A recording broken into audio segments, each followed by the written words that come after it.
Alright, so now that we have everything kind of unwrapped, we have to set everything onto the 0 to 1 ratio.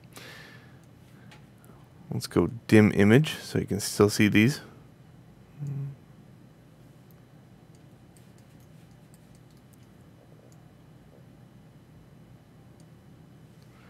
I'm going to try to get them as large as I can without going too far over at all. Okay, so not over at all. Right about there. Good. Leave yourself some wiggle room. It doesn't have to totally touch the outside edge. In fact, I've found that most of the times you get some kind of weird distortion if you accidentally get too close to the edge.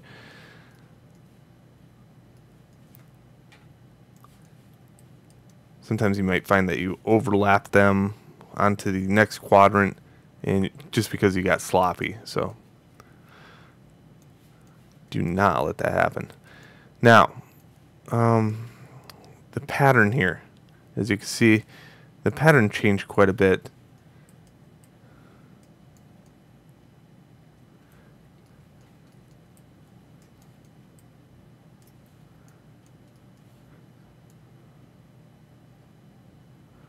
So I need to make these uniformed. Right about there. And these.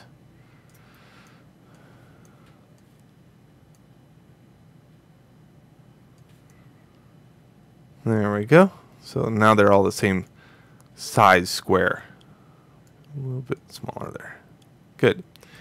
That way, if I hand paint a rust texture, it matches all the way through. I'm not really worried about bringing my UVs.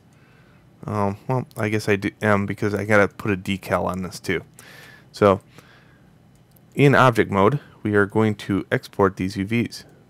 Go to polygons, go to UV snapshot, browse this out, and make sure you're browsing to the desktop oil barrel. This is going to be called UV snap. You're going to get a whole bunch of snapshots, so you should always name it, like UV snapshot barrel.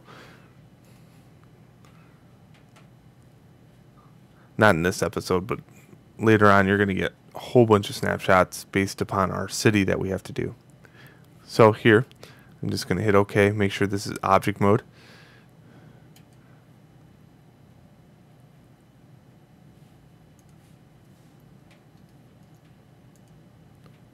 Okay.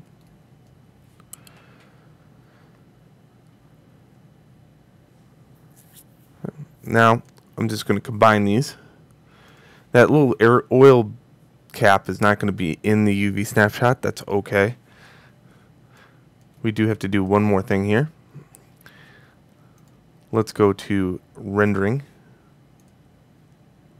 batch bake mental ray, square box.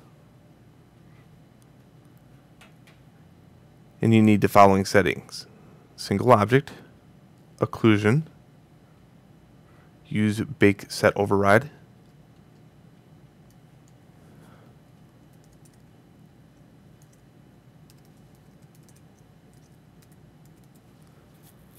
oil barrel OCC, number of samples 4, bake to 1 map. This is going to make it so these are self-shadowed areas here, here, and along the bottom of the barrel. This will help me when I paint onto the texture, that I don't have to worry about painting shadows. This is called ambient occlusion. Anytime ambient occlusion sees that two objects are next to each other with a very high yielded lid, or a change, like this is a flat surface and it goes up to a high yielding another surface, it's going to self-shadow those areas for me. Okay. This one takes a little bit, so when I do hit convert and close, you should always make sure that you can see the very bottom half of Maya right here.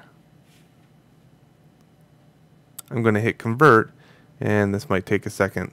And then the next video, we are going to be painting on the UVs with this map that I'm producing.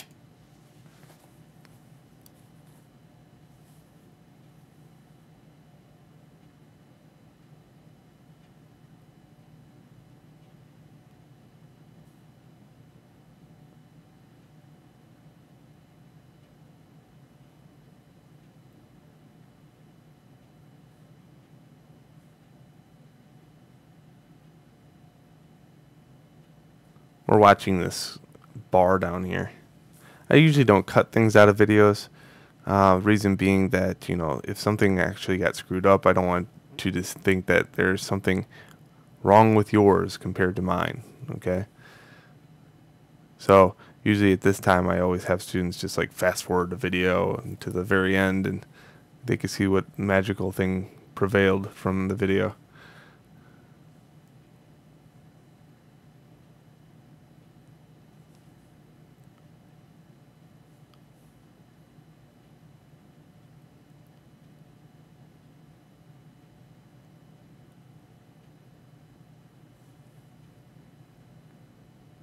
There we go. Okay, and you can see that it is definitely a little bit darker right around in this area. Underneath here is totally darker. They get the self-shadowed in the areas of the gas cap. On the bottom side of the ring, it's a little darker. Alright. So in the next video, we open this up and start painting on it.